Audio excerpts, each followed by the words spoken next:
All right, then. Hello, everyone, and welcome to today's session. A warm welcome to all of you who are joining us from different corners of the world, whether it's morning, afternoon, or evening in your time zones. We are now live, and I can see many of the attendees have already started streaming in on YouTube. And for those of you all who have joined in on this session right now, we'd like to know which city exactly are you dialing in from.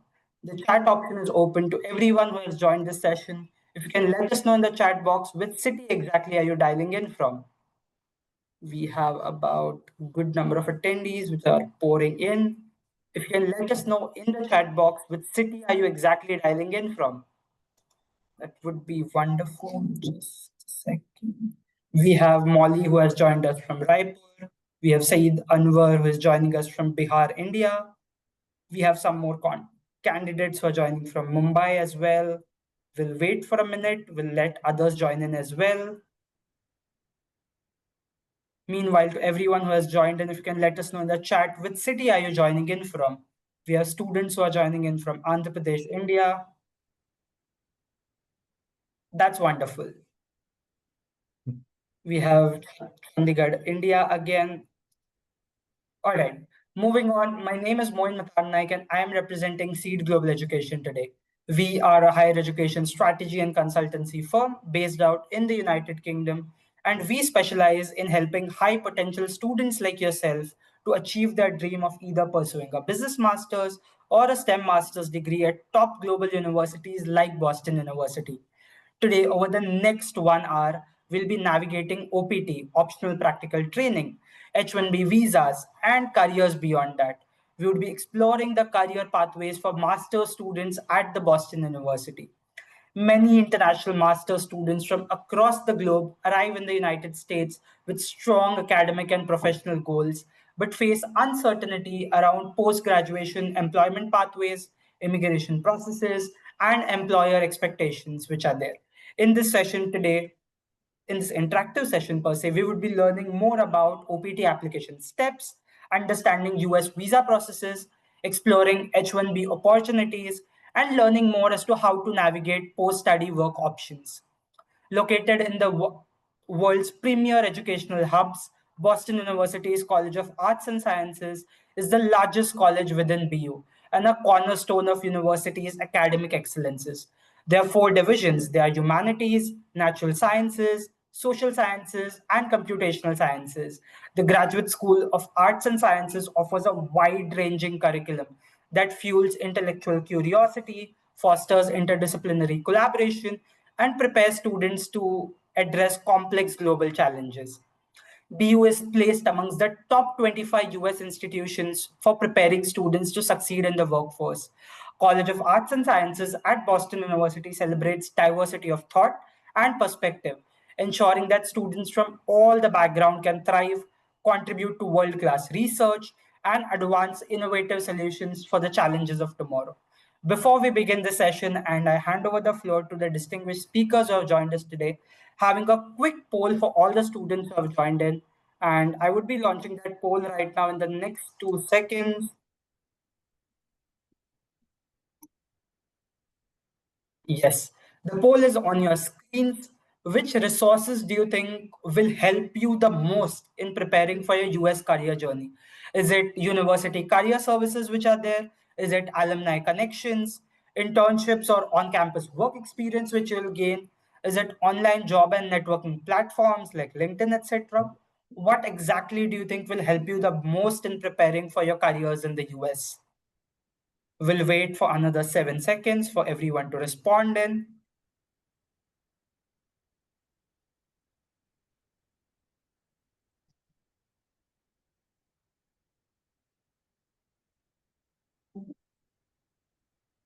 Last 4 seconds.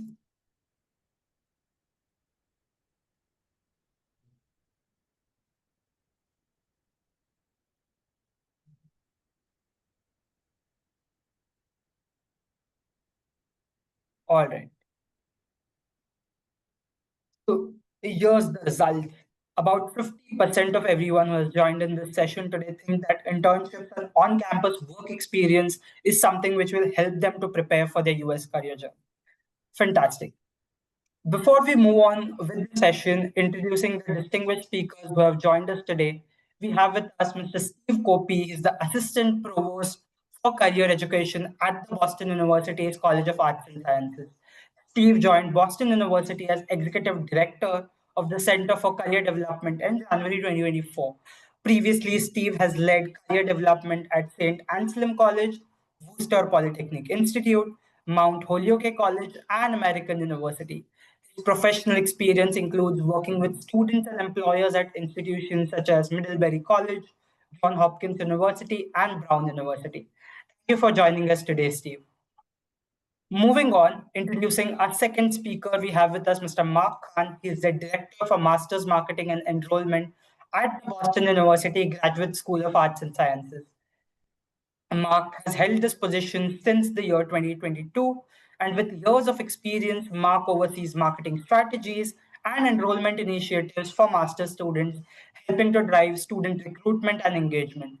Based out in Boston, Massachusetts, Mark ensures that the university programs attract top talent like all the students who have joined us today and meet the enrollment goals.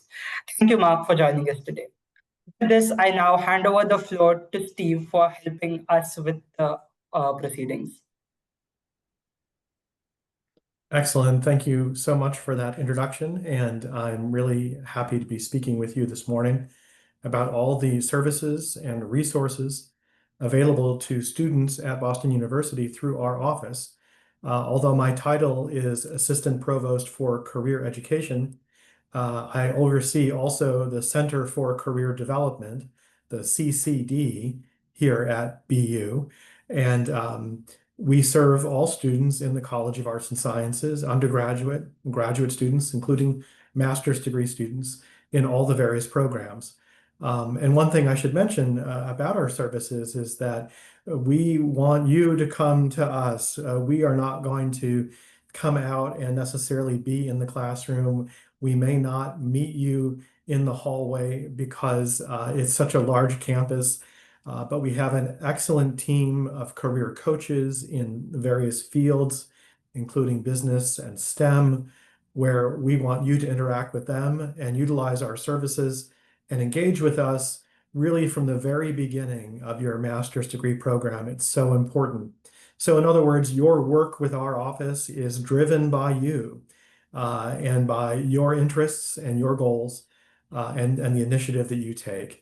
And what I'd like to do is share with you in just a moment some of the resources that we provide students so you can get a sense of what that's like. And we'll have time, of course, for questions at the end of the program.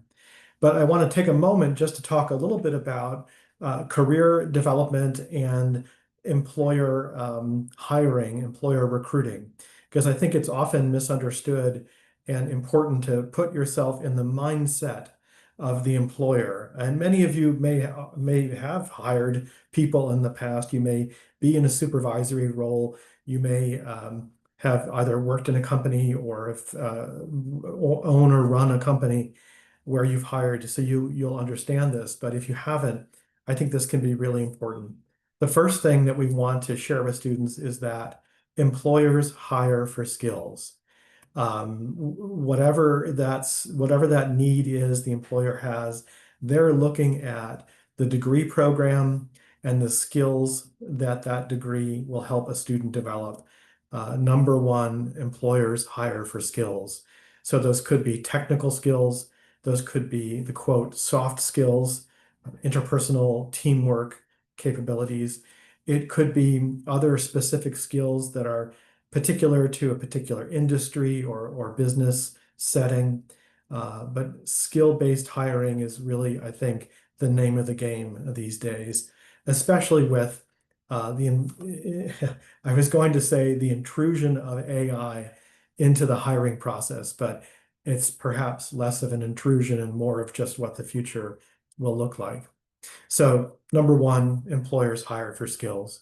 Number two is when you are speaking with an employer, if you attend one of our career fairs or one of our networking nights for different industries, we'll have various networking activities where you can speak with employers.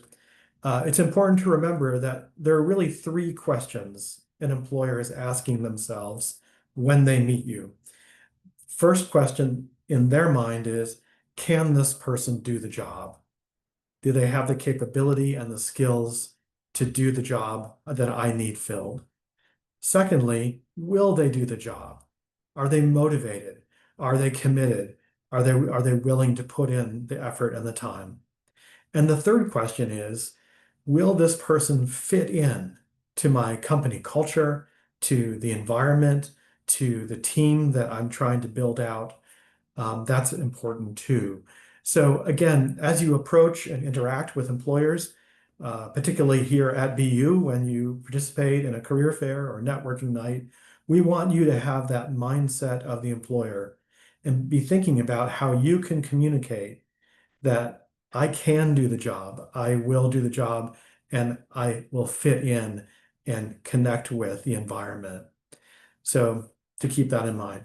Number three, I want to make sure that you have a perspective on hiring that may not be so obvious, but is important even today in the digital AI age that we live in.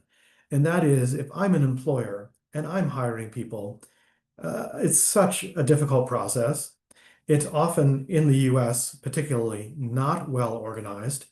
In fact, I will even go so far as to say that most companies' hiring practices in the US are, shall we say, confusing, often disorganized, difficult to navigate, and just ancillary to the business that the company is in, correct?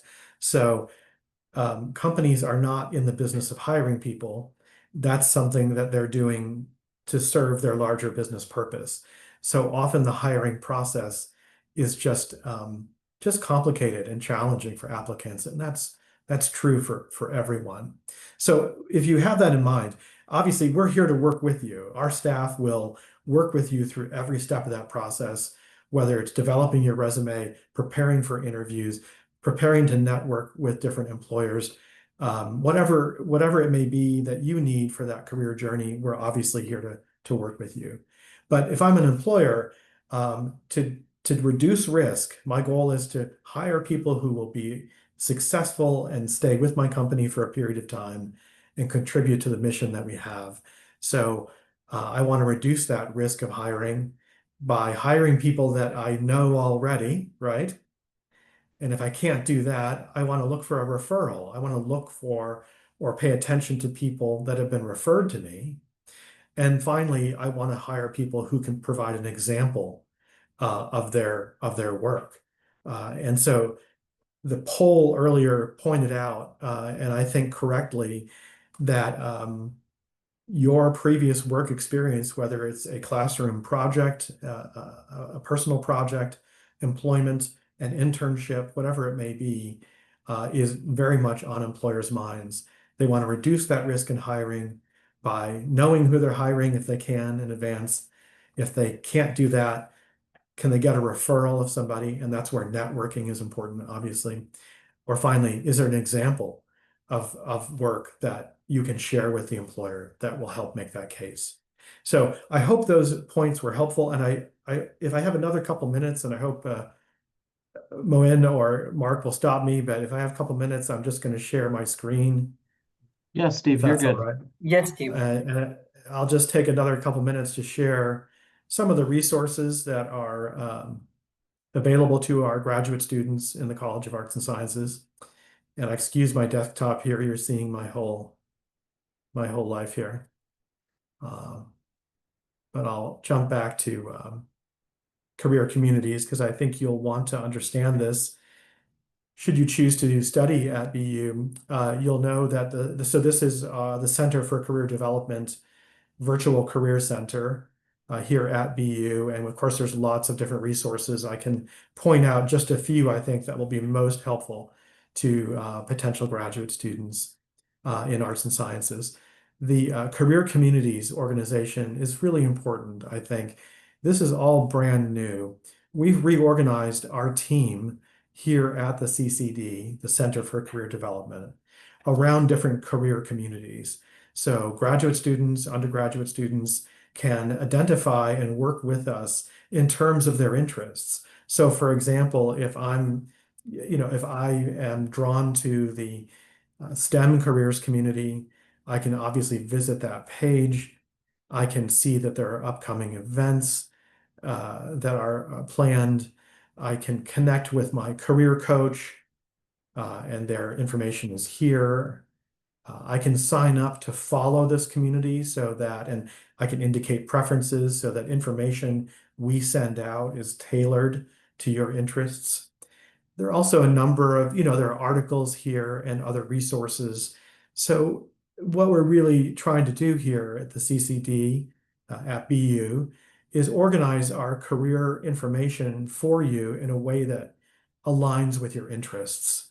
And so that's where we have the career communities approach to our work. So I wanted to make sure that I'm highlighting that. I'm going to move on now to our information about resources for international students.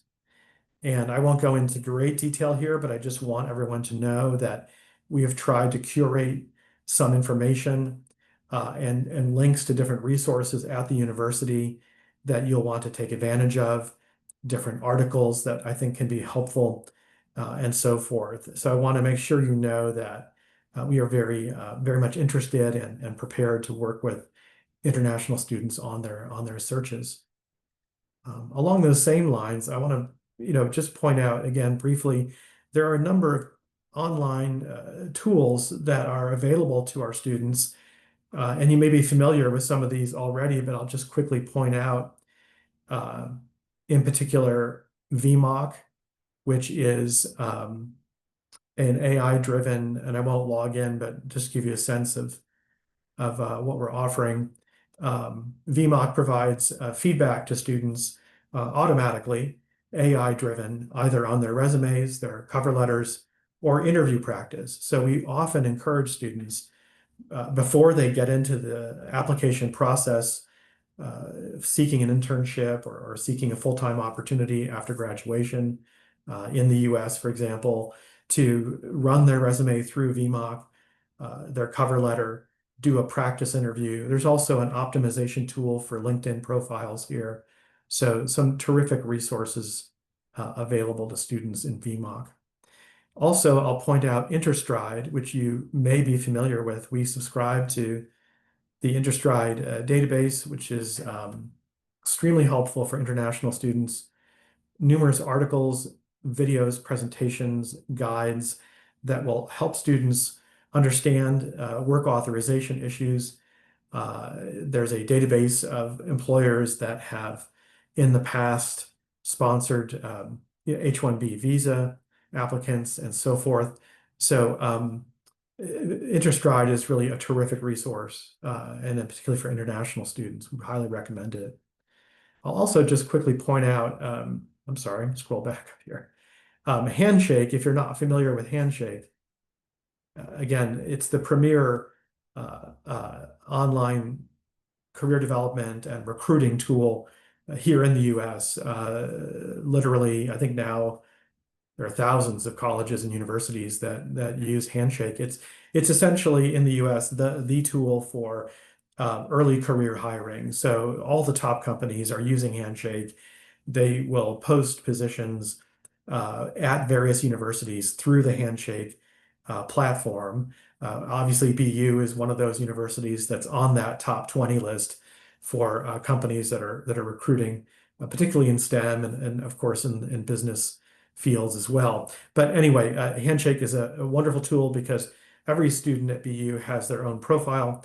We recommend when you start your program, you would come obviously to interact with our office, we hope, but online, of course, you can go right to Handshake once you've been enrolled. You'll update your profile, upload your resume.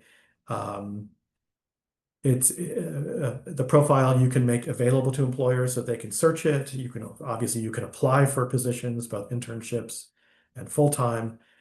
So Handshake is a terrific tool. Handshake also is your career management tool to schedule appointments with our career coaches, to sign up for different workshops and programs. All of our career fairs and networking activities, whether they're in person or online, are in Handshake and accessible to students that way. So, so that's a quick tour of some of the things that we offer students, and appreciate your interest. Thank you. Thank you so much for that, Steve. And, yep. I believe the students got to learn a great deal of things about the different career progression pathways which they can get after completing a graduate degree at Boston University. All right. For everyone, up next, we have Mr. Mark Khan, who would be elaborating a bit more and helping everyone who has joined us today about the eligibility, about the scholarship opportunities, about the different programs that we. Over to you, Mark. Thank you. Let's see if I can do this the right way. Okay, can you see my screen? Yeah, it's visible, Mark. Okay, excellent. So Boston University is one of the premier institutions located right in the heart of downtown Boston. This is part of our map. Steve's building is actually coming up on the left over there.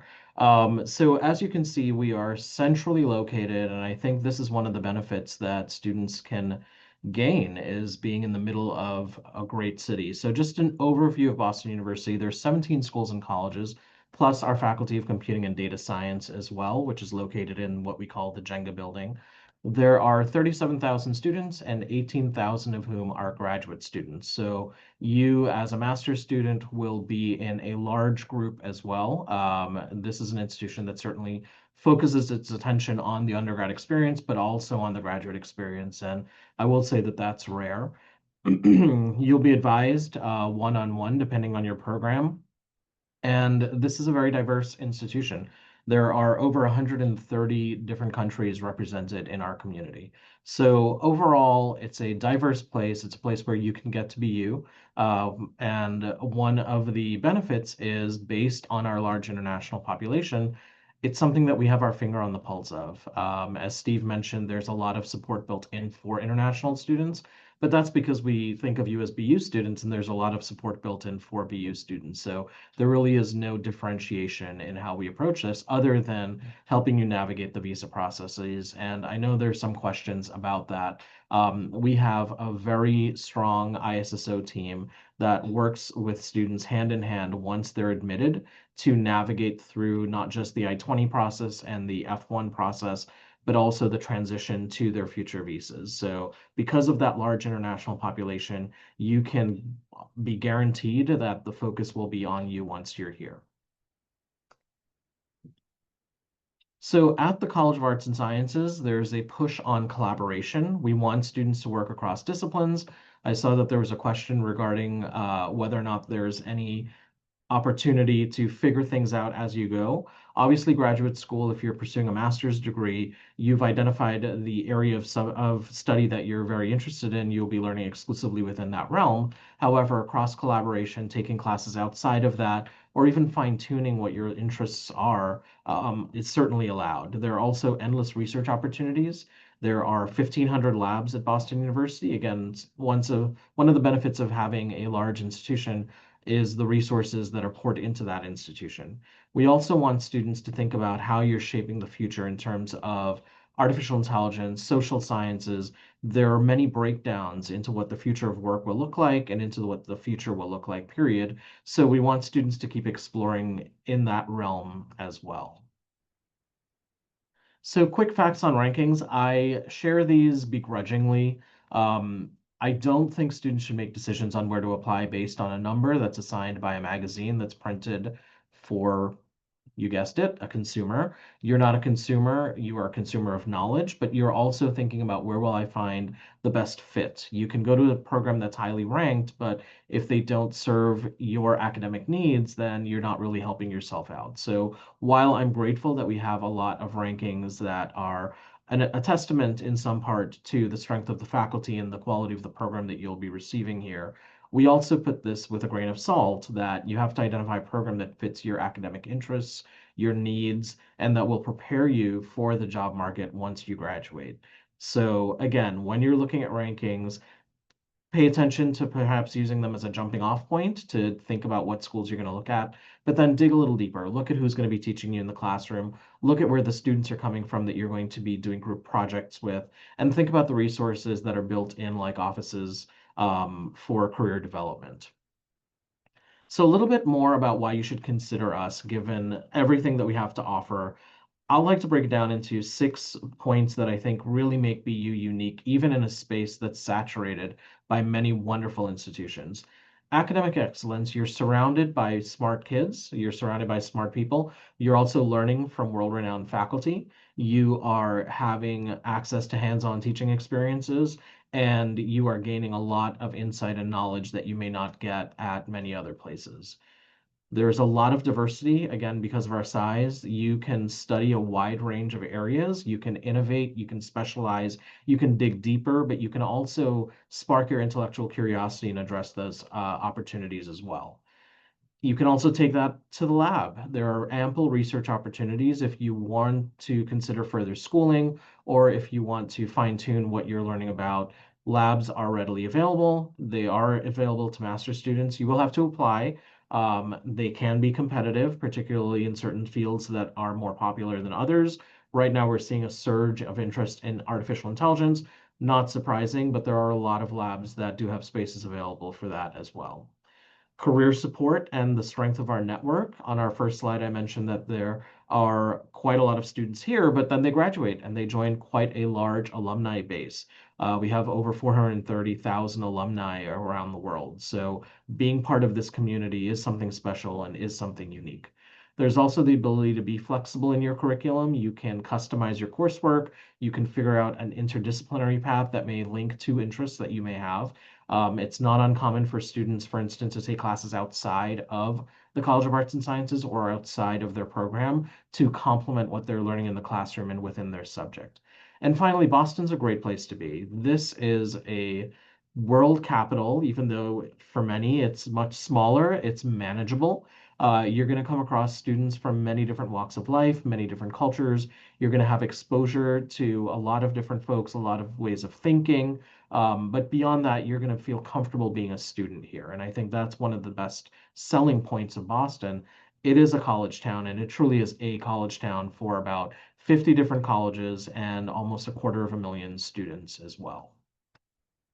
So just a brief rundown of the application components, because I know sometimes this can cause confusion, and I recommend that you guys attend one of our information sessions that breaks this down a little bit further. But when we're looking at the application, all of the components matter. We don't just focus on one part of the application. We do employ a holistic review process. All of our applications are reviewed by faculty members, so you're not just going to be a number to them. They're going to try to learn more about you, look at your story, look at your background, identify your strengths, perhaps some weaknesses, and figure out how they would be able to mitigate those were they to admit you. So we look at the application form. Unofficial transcripts are required from all of your institutions. So any institution that you've attended, even if it was a remote opportunity, we will want to see that transcript. Depending on your program, we'll look for 2 to 3 letters of recommendation. I recommend that you think about who's going to write those letters. They're very important. Some programs will ask for 2 academic, others will allow professional recommendations, and some will allow an additional one if you wanted to create a much better rounded picture of who you are through your recommender's eyes. That's allowed as well. The personal statement can be a big hangup. We do not want just a simple regurgitation of your resume. We want you to actually think about why you want to pursue this degree, why you think you'd benefit from being in an environment like Boston University, and also what you're going to bring to the table as well. What are we going to miss out on if we don't admit you? Personal statements are a wonderful opportunity to get to know you beyond numbers. So it's the part of the application where it's your unique voice. AI does come up in this quite a bit. I recommend using AI as a tool, but not as the sole representative of who you are and what your voice is and what you have to offer. AI has not quite captured what it means to connect on a human level. So I highly recommend using it for grammar mistakes, absolutely. For making sure that there's cohesion, consistency, sure. But once it starts sounding like a robot wrote it, and for those of us that have read thousands of applications, we are pretty savvy at it. we're not looking for reasons to demote students. We're looking for reasons to prop you up. And it's harder to fall in love with a robot than it is with a human with a compelling story who's going to bring a unique perspective to the classroom. So make sure that voice is coming out. Standardized test scores, depending on the program, we do require official GREs. If you are not at an institution where English is the medium of instruction, which for most Indian students, the medium of instruction is English, in which case we will not require the proof of English proficiency. However, if your schooling has been in a foreign language, we will require that. Some of my tips for getting through this process unscathed, or at least presenting yourself in the best possible light.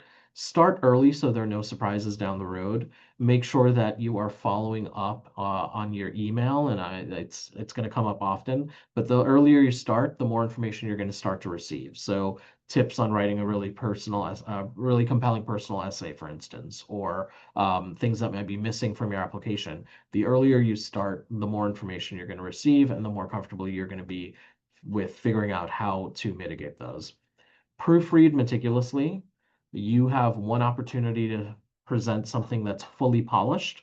If there are errors, it's more of a reflection of something that we don't want to see, but also you were not given a time schedule to get everything to a place where you think it's perfect, right? You have as many weeks as you need. Start early. So make sure that you proofread everything meticulously. And if you are applying to a few schools in the area, they all start to sound the same. So make sure that your essay doesn't end with, and that's why I want to go to Boston College, Brandeis University, any of the other schools, Babson, that start with the letter B in this area, Bentley. So you know the drill. That's one of the benefits of proofreading. Tailor your application to the institution, but again, make sure that you are answering the question that they're asking. This is very important. A lot of students try to reuse a personal statement, for instance, or reuse why I want to study what I want to study. The problem with that is that sometimes there's a little bit more nuance to that question. It may ask, which faculty member do you want to study under? Or what drew you to this field? That's not necessarily answering the question if you just give us why you want to study here, right? So make sure you're reading the questions that are asked and answering those by institution. Deadlines are very important. It's important for you to meet those. It's very difficult to convince faculty that they should give someone an advantage because even though they submitted late, they're still compelling. They are very fair-minded, and because of that, it's very important to hit deadlines when they come up. Going back to the first point, if you start early, you have a much better opportunity to make sure you fix every error or address any concerns before the deadlines. And finally, to reiterate, check your email. We communicate intently through email. We want you to have a record of what's going on, but if there are concerns, if there are questions, if there are follow-ups, if there are invitations for interviews, they're going to be in your email. So it's very important to pay attention to your email. Finally, we've given you a brief overview of what it's like here, but there's a lot of student support built in, especially for international students because of the large international community. It's a very active campus, as you can imagine. With this many students, there are many different clubs, student groups, organizations for you to be a part of. And because of what Boston really is like, it's a wonderful place to be a college student. It's a wonderful place to be a graduate student. Life in Boston is wonderful. So thank you for joining us. If you have follow-up questions, we may not get to everything, but you can feel free to email us at grsmams@bu.edu. You can also connect with us directly and with our students using our chat feature through Unibuddy on our website. So go to the Contact Us page and you'll be able to connect with us. Thank you again for your attention. Thank you, Mark, for such a wonderful presentation. There have been quite a lot of questions and interesting questions which have come up from the students, which we'd like to address. Starting off, Steve and Mark, one of the questions which has come up, Steve, the first one is for you, is that recently after the federal changes and the rules which came into process, the F1 visa slots for Indian students have reduced drastically. So does BU support students in their F1 visa process? That's the first thing. Absolutely. It's a great question. Outside of my area of expertise, but as Mark was pointing out, our Office of International Student Services is, I think, very expert in dealing with these questions and issues. It's very, I'll just, say the obvious, which it's just terribly unfortunate that we're currently in the US with the administration that we have dealing with these limits, dealing with the changing regulations and often the confusion that those changes generates. But I, encourage prospective students to seek advice from Mark and his office. When you enroll and become a BU student, the International Student Services Office, again, is just fantastic and I think very much expert in all these issues. So if a student is fortunate to have the F1 visa and study at BU, they're going to be supported by our office and others to utilize their optional practical training or their curricular practical training to gain that experience, whether it's an internship or, of course, looking at full-time employment after graduation. We're very much on board with supporting students in that search, but it is a challenging situation, which is truly unfortunate. Mark, would you like to Absolutely. add on to this as well? Yes, I will echo Steve in the sadness that we all feel about this, but we have sort of looked at it as an opportunity to show students just how special they are and what they mean to us. So we are doubling down on that. And I know sometimes it comes across as a broken record with the start early, but the earlier you start, the earlier we can admit you, the earlier you can start your F1, H-1B process, well, your F1 process. Um, we have had some students who mention, interview slots are filling up or there are not enough of those. The ones who get their notification of admission in an earlier month fare much better because they have a lot more time to prep. Our ISSO office also will help students with any questions that they may have. We'll help them walk through. They have an amazing website with a lot of resources on there, but they will also hold sessions for students. So the earlier you get your admission, the earlier you can start that process. And we are very good with communicating with students. So you're going to start getting emails from Charlie in my office, from Lupita. We're going to pass your records off, but we will keep track of everything up until you say, I have my visa in hand. So I really do appreciate that. Although we are a large international community in that office, because of that, is inundated with a lot of inquiries, they are quite capable of handling those. Thank you for that, Mark. Mark, the next question which has come up, Kavya is asking us that her GPA scores are less. So, do things like extracurricular activities, internships, research papers help? You mentioned about the holistic review process. If you can address this particular point as well in greater detail as to how does the entire holistic review process go through, and how can a student craft a perfect application for their graduate studies? There are many loaded. I could write a whole dissertation on that question. There is no perfect application. There is no perfect candidate. There are students who impress us and who prove that they can do the work. And there are students who will not look like each other that are in the program because, like I said, there's no perfect cookie cutter application. That being said, obviously, there are things that make it much more compelling and much easier to admit a student. If your GPA is not that thing, try to draw attention to the other components.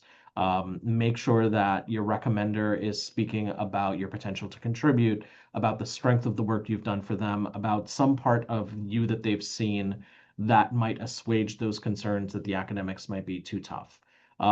We also don't look at just a GPA, and I know that's sometimes shocking, but it's just one data point. And quite frankly, a student who starts very, very strong, whose classes get harder and plummets, is going to have the same GPA as someone who started very weak but found their footing, and as the classes got harder, their grades improved. We want the latter student. We don't necessarily have room for the first one, because the classes will get continuously harder and they may not rise to the occasion. But someone who started weak and ended strong has the same GPA. So that's why we don't just focus on a GPA. We definitely look at the classes specifically that you're taking and that you have taken. But one of the other pieces is there are more stories intertwined in a transcript than just the GPA. And there are classes that you're forced to take that you have no interest in taking. If you are a straight A student in computer science, but you struggled in English and history and some of the other classes that were required, that may not be as concerning to someone reading for the computer science program as if you got very low grades in all of your computer science classes, and that explains the lower GPA. So again, we look at the entire transcript, not just the GPA. And there are pieces, experiences do count. At the end of the day, we want to make sure that you're going to be successful in navigating the program in the amount of time allotted to do so. So if there are concerns about academics, hopefully there are components of the application that will let us know that, hey, this might still be okay, or this student may still be worth taking a risk on. But one of the things I will urge you to do is to consider addressing the issue head on. Sometimes students will not tell us what went wrong in a semester where they may have stumbled. Sometimes students may not tell us that there were other things going on, and you leave it up to us. We're going to create a creative story, but it's usually not in the best light for the student. So if you tell me what was happening, I think that's much more compelling than having me make it up on my own, because I will get it wrong and it will not be flattering. So there is a chance, and honestly, we've had a lot of students who are pleasantly surprised that our faculty liked them enough to offer them an offer of admission because there were so many other parts to their potential. So we really do look at potential as much as demonstrated ability. So those things do balance. Got it. Thank you so much for that, Mark. Steve, the next question which has come up is for you. Is that do you recommend students, the graduate students who are studying at BU, to focus on employment opportunities which are available in the United States first, or to explore other global opportunities which are available to the vast BU's alumni network? It's a wonderful question. I think our advice to students is to really look more broadly at all the possibilities, especially during this current time in the United States, with, again, some of the challenges around work authorization and things like that, which I hope will improve in the future.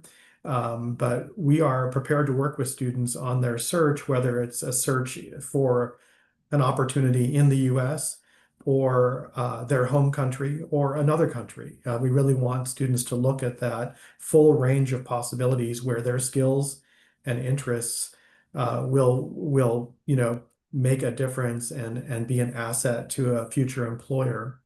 So it's a hard question to answer because we really work with students across the whole spectrum of opportunity. Many students, of course, are hoping to work in the US after completing their degree, and we frequently work with students on that search. And as Mark was saying about the application process for graduate school, we would say the same to students about employment and career development. We are not a placement office. We don't, it's organized differently. You may know this, of course, but in the US, typically, colleges and universities are not placing people in jobs. It's more of a, as I mentioned earlier, sometimes confusing, sometimes very changeable job market. And our goal is to work with students so that they can be successful job seekers in that market. The people who often get offers are people who are good at searching for a job. So we're helping to teach students the skills they need to be successful in that search. And many of those same skills translate over to a search in one's home country or a third country. So I think it's all of the above. Thank you for that, Steve. Mark, in your presentation, you mentioned that 2 to 3 letter of recommendations are required while a student applies at BU. One of the question which lingers over the head of undergraduate students while applying is that whom should I get my recommendation from? So if you can give advice to all the students who are attending as to who these recommenders should be, from whom the students can get their LOAs. A great question, and I get it because there's always that concern. Who's going to represent me best? The lowest bar you can set is Do they like me? And do they have good things to say? Both things need to be true because sometimes we will read letters that are glowing, but the person likes them, but they don't actually have substance behind why they like them, other than they're a good person or they're pleasant or I've known them their entire life. Um, the flip side of that is we will see people who think, oh, this person has a good title. They'll write really good things about me and they'll be very impressed by the title, and we won't because what the letter will lack is substance.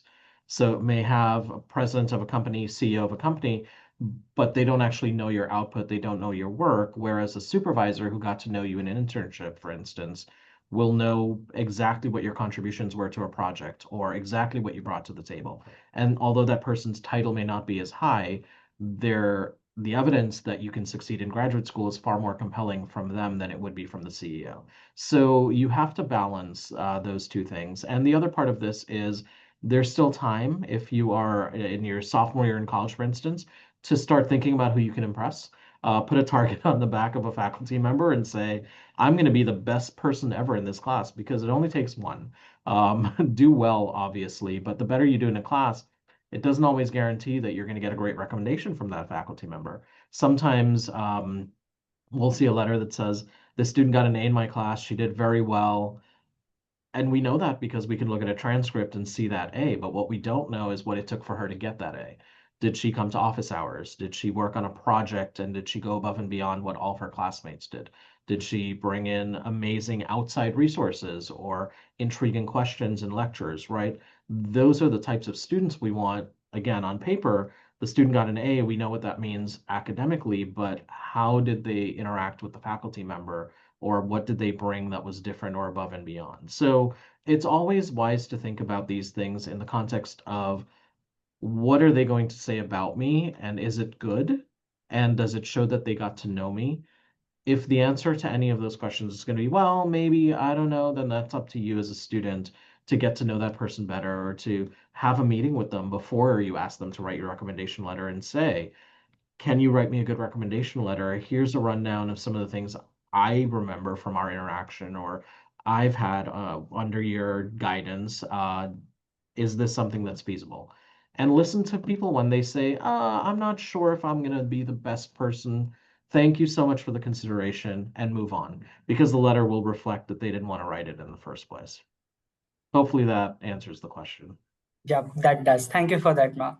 Steve, next question which has come up from Sailesh. He's asking that what are some alternate visa options which are available apart from H-1B? We know about O-1 visas which are there for extremely talented people which are out there. There are E-1, E-2 options which are there for someone who wants to start their own business. So if you can highlight a bit more on that. It's a wonderful question. And I have to say, honestly, outside of my area of expertise, I think that's a great question for our colleagues, as Mark pointed out, in ISSO, the International Student Services Office. Obviously, there are challenges with the H-1B visa, given the new regulations around the fee that's being charged to employers who sponsor graduates with that visa. So the H-1B pathway is a challenging one. I personally am confident that will change over time. I can't imagine that many of the top companies, multinational corporations that are hiring and depend on talent from individuals with an H-1B visa will. I just can't imagine that $100,000 fee will last. I think it's still in the regulatory process. We have to see how that plays out. I know that's a terrible answer. I mean, again, it's just very discouraging. But again, I think the value of an education at BU or a similar institution in the US, it goes beyond that immediate employment. It goes beyond that H-1B opportunity after graduation. It should benefit you for a lifetime. It should position you for success, whether in your home country or another country or in the US. And I think that's something to think about when you are choosing the graduate programs you apply to. Are those programs and are the services for students supporting you, not just in that next step in your career, but in a more strategic way in your career? Mark, I don't know if there's more you can say. I think Yeah, there are I other wanted are there other to types of visas, but they're also very difficult to get. But go ahead. Exactly, and that's what I was going to say. But I wanted to reiterate two things that you pointed out. The first one being that STEM designated students are going to be here for an extended period of time beyond graduation. So making sure that you're using your OPT and CPT well, and you will receive guidance on how to do so, especially if you meet with someone in Steve's office and meet with someone in ISSO. But also highlighting the other point that you made, Steve, of broadening your search.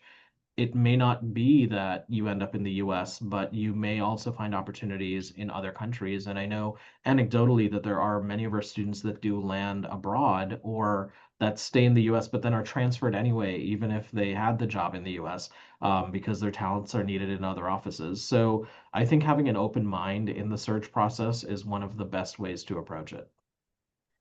Thank you, Mark. Can I add to that really quickly just to say Mhm. 100%, we know there are students who are hired by US-based companies, but then end up working in another country, and that does happen. Again, employers are hiring for skills. So it's always important to lead with that.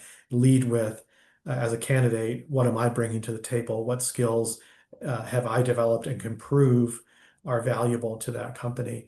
And then the work authorization questions hopefully become somewhat secondary, a means to an end rather than an end in itself. And I think Mark, you're right. I mean, our career coaches frequently work with international students discussing these work authorization issues, strategically thinking early on about CPT, OPT, the STEM extension on the OPT, so that even if an H-1B visa is a stretch, there are steps you can take in between here and there if you're thoughtful about and working with ISSO and our office to kind of think about that pathway or those multiple pathways. It comes down to a strategy, and the earlier you engage with us, the better, of course. Thank you for that, Steve. Steve, I had a follow-up question which has come up as well. Are there any leadership opportunities which are available on campus at BU which are promoted by Center for Career Development? Leadership opportunities like startup incubators, which help students go ahead with the idea, support students in bringing the ideas to life. If you can highlight a bit more on that. That's a great question, and Mark may have more to say about this too, but I'll briefly mention BU Innovate is the university's innovation hub. That's an organization we want students to be engaged in. Certainly in some of the very schools, there are similar initiatives like Spark in the Center for Data and Computer and Data Science. There are a number of different entities at the university that can help a student kind of engage in their entrepreneurial pursuits. Our office will encourage you to get involved on campus, to participate in a student organization, to take on a leadership role, to volunteer, to find co-curricular ways to gain experience and build your resume as you go forward. And it's not just to build the resume, it's to build who you are as a person and your skills and values and interests. But that also is reflected in your resume for the future. There are lots of student leadership opportunities. We hire in our office career ambassadors. We have students who are essentially peer educators and work with other students on career questions and are more available and more approachable sometimes. And that is something that we welcome students to apply to. But Mark, there may be more that you Yeah, could say. you identified many of the ones I was thinking about, but you also highlight something that I think is important for students to understand. There are so many opportunities that there is no central office that keeps track. So being curious, but then doing research will help you immensely in trying to identify those things. Thank you for that, Mark. Mark, the next question is to you. There are a couple of questions actually, which I'll direct towards you. Pulkit is asking a bit more about the scholarship process at BU. Is it purely merit-based, or does BU also offer scholarships to support the financial needs of a student? That's the one thing. And if you can highlight in greater detail about the scholarships which are offered at BU as well for students. Yeah, so our scholarships are merit-based, so there are no need-based scholarships at the graduate level. However, there are opportunities for students to supplement their income once they're here. There are teaching assistantships and research assistantships, as well as on-campus jobs that international students can have, which are limited to 20 hours per week, and those are ample. In terms of research and teaching assistantships, however, usually students will have to apply after their first semester. Faculty want to know how strong they are. We want to make sure you can get an A before you teach someone how to get a C, is the way that I like to put it. So we will certainly have those opportunities available to students, but when it comes to financial need, while there are emergency funds available for students if something goes awry when they're here, those are very limited and they're not to be planned into your financial disposition that you'll have to show to the American government. So we do not have need-based awards, but we are reviewing all of our admitted students for merit. Thank you so much for that, Mark. Mark and Steve, the next question is to both of you. And one of the things which students do take into consideration majorly before they decide which school they would like to study at is about the campus life around. So if you can highlight on that. Yeah, I think this is one of the most dynamic environments to be a part of, and I think our size really does drive what it means to be a BU student. There is an identity, there's a culture, there are many things for you to take advantage of. Everything from the Fit Rec, our student workout space with a lazy river and a rock climbing wall, to concerts, events. Boston's also a huge cultural epicenter. So you're looking at music venues, you're looking at sporting events. Steve's office is a mile away from Fenway. I mean, it's like a 10-minute walk. There are also many different restaurants, cultural scenes. The diversity of Boston is reflected also in the restaurant scene. You can find many things to do, many outlets, but you're also going to find a core group of friends. And I think you can see our students sometimes traveling like little flocks where they're doing many different things around campus. And Steve, you also work a lot with students. So what are you hearing on your end? It's a great question. No, I quite agree. I've worked at a number of different institutions over my career. BU is sort of the ideal, in my view, urban campus. So, you're right here, as Mark was saying, you can walk to I can see Fenway Park, where the baseball park. I can walk over to the Museum of Fine Arts. I can get on the T 2 blocks down from my office and be anywhere in the city in a few minutes. And so, I think there's a lot to that location that we're in, which is really compelling, but also student life on campus, as Mark was saying. There are so many clubs and organizations, so many cultural groups, so many opportunities in the arts and music and so forth. It's kind of incredible. Yeah. Yeah, and I actually wanted to add that this is also an academic hub, and I'm going to a lecture this evening at MIT. So you're also plugged into a lot of the campuses, a lot of the resources as well. It's not uncommon for us to have events. Actually, tomorrow I have an event at Boston College. So yeah, the campuses are open, and that's something that I also appreciate about Boston. The student identity is something that's very important to who we are as a city. Thank you for that, Mark and Steve. Mark, one last question per se. What would be the last piece of advice which you would like to give to all the students who have joined us today and were planning to put their application for fall 2026 to study at BU? Wow. Okay.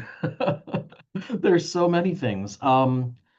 Communicate with our offices. If there are questions, if there are concerns, reach out. We know that navigating this process is not easy. We also know that there are huge concerns and trepidations, and we want to make sure that you are informed.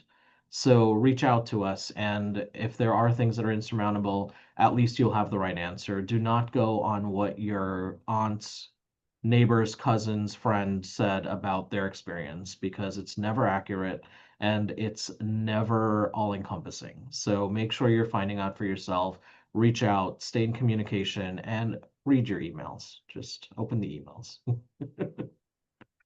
Okay. Thank you so much, Mark and Steve, for joining us today. It was wonderful having you today and sharing your expert guidance with all the students who had joined it. Thank you so much. Thank you all. Thank you. Bye-bye. Have a good day. Thanks. Take care.